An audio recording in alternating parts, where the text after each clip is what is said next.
فيلمنا بيبدأ بشاب اسمه جون واللي بيكون لسه قايم من النوم وبينادي على أمه عشان تحضره الفطار، لكنه مش بيلاقي أمه موجودة في البيت، وبتكون سايباله رسالة بتعرفه إن هي راحت مشوار مهم وبتطلب منه ينزل يشتري شوية أكل لأن البيت مفهوش حاجة تتاكل. فبيروح جون يلعب على الكمبيوتر مع أصحابه، وفجأة بيسمع صوت صريخهم وبيطلبوا منه يفتح نشرة الأخبار بسرعة لأن في حاجة مهمة لازم يشوفها. فبيروح يشوف في إيه، وبيلاقي المذيعة بتتكلم عن الفوضى اللي حصلت في شوارع كوريا بعد ما الناس اتصابوا في فيروس الزومبي وماشيين يقتلوا في بعض في الشوارع. وبيوصل له رسالة تحذيرية على الموبايل ومكتوب فيها تحذير لكل المواطنين إن هم ما يتحركوش من بيوتهم لأن في خطر كبير عليهم. فبيروح جون بيبص من الشباك وبيلاقي الناس بيجروا وبيصرخوا في الشوارع بسبب الزومبي، وبعد شوية بيسمع صوت خبط على الباب، فبيروح يفتح الباب بالراحة وبيلاقي جاره اتهجم عليه ودخل الشقة علشان يستخبى. فجون بيزعله وبيطلب منه ان هو يخرج من البيت فورا، لكن جاره ده بيفضل يتحايل عليه علشان يسيبه وان الوضع بره مش امان، لكن جون برضه بيرفض وبيطرده. فبيضطر جاره ان هو يسمع الكلام ويمشي، لكن قبل ما يمشي بيستأذنه يدخل الحمام. وفي الوقت ده جون بيسمع ان اعراض مرض الزومبي هو نزيف العين واحمرارها، وبعدها المصاب بيتحول لزومبي. فبيروح بسرعة يجيب سكينة علشان يحمي نفسه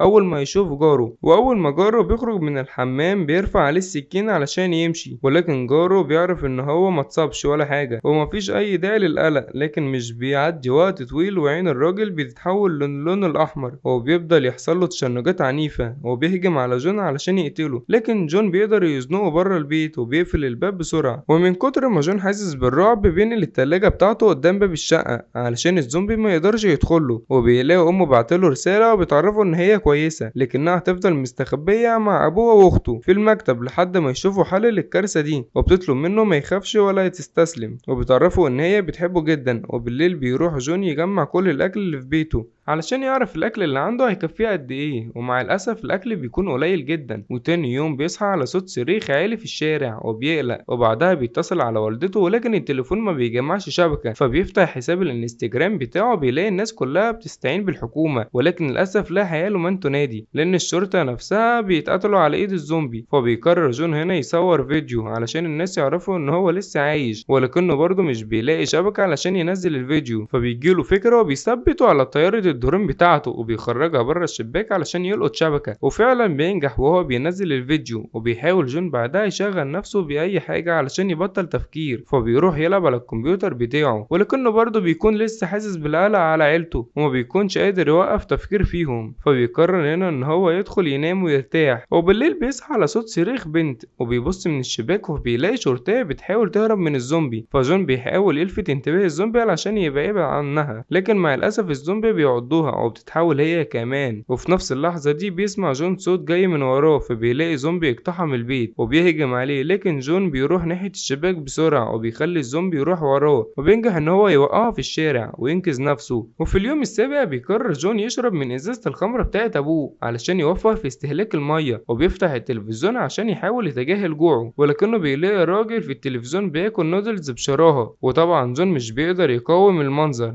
فبيقرر يفتح اخر علبة نودلز عنده في البيت وياكلها كلها. والكارثة ان هو بيروح يفتح الحنفية وبيلاقي المية قطعت، وطبعا جون بينهار تماما وبيفقد الامل. وفي اليوم العاشر بنشوف جون وهو بيسجل فيديو ليه وبيتكلم مع الفانز بتوعه علشان ما حاسش بالوحدة، وبيقول لهم ان هو حاسس ان هو نهايته قربت ومبقاش في اكل وشرب في البيت، وكمان هو مش هيقدر يجازف ويخرج من البيت علشان يشتري اكل. ولكن في اللحظة دي بتجيله فكرة غريبة وبيقرر يبعت رسالة استغاثة من الراديو، ولكن للأسف مفيش أي شبكة. وفي اليوم ال15 حالة جون النفسية بتسوء أكتر وبيشغل أغاني في السماعات بتاعته، بيفضل يرقص زي المجنون وبيبدأ يشوف هلاوس وبيتخيل عيلته معاه لحد ما بيفوق بيعرف إن كل دي هلاوس من عليه ومن عقله الباطل. فبينهار جون من العياط، ولكن في وقتها بتوصل له رسالة صوتية من أمه وبيطلع بره الشباك علشان يلقط شبكة، ولما بيفتح الرسالة بيسمع صوت أمه وهي بتطمن عليه، ولكن فجأة بيسمع صوت صريخ أمه بعد ما الزومبي هجم عليها وقتلها. فطبعا جون جون بينهار من العياط بسبب فقدان امه، لان هو كان متماسك طول الفترة دي بسببهم. فبيدخل البيت وبيفضل يكسر في كل حاجة حواليه زي المجنون، وبيجيب حديدة وبيخرج بره البيت وبيفضل يقتل في كل زومبي قبله. لكن فجأة بيشوف قدامه عدد كبير جدا من الزومبي، فطبعا بيترعب جدا وبيهرب منهم بسرعة وبيرجع بيته وبيقفل على نفسه. وفي اليوم العشرين بيسمع جون صوت انفجارات شديد، فبيروح يبص من الشباك وبيلاقي ان الحكومة بتفجر المدن اللي فيها زومبي منتشرين فيها جدا. ولما جون بيفقد الامل بيبص ان الدنيا ضاقت عليه، فبيقرر ينهي حياته. فبيفتح الكمبيوتر وبيصور اخر فيديو ليه وبيودع اصحابه والفانز بتوعه. فبيروح يربط حبل في السقف وبيلف حوالين رقبته، لكن فجأة بيلاقي شعاع ليزر جاي من الشباك، فبيفلت الحبل بسرعة قبل ما يتخنق ويموت. وبيروح يبص من الشباك فبيلاقي بنت جميلة في العمارة اللي قدامه، والبنت دي بتحاول تلفت انتباهه عشان ما يموتش نفسه. وطبعا جون بيفرح هنا وبيرجع له الامل تاني لما بيكتشف ان لسه في حد عايش. والبنت بتشاوره وبتطلب منه يوطي صوته علشان الزومبي ما يسمعهمش، وبتطلب منه يقابلها في الشباك بكره الساعة 7. فبيروح جون ينام وهو سعيد. وفي الوقت ده البنت بتكون قاعدة في بيتها وبتجهز الأسلحة بتاعتها اللي صنعتها بنفسها علشان لما الزومبي يهجم عليها، وبتفتح ازازة المية علشان تشرب منها، ولكنها بتقرر تسقي الزبارة بتاعتها بدل ما تشرب،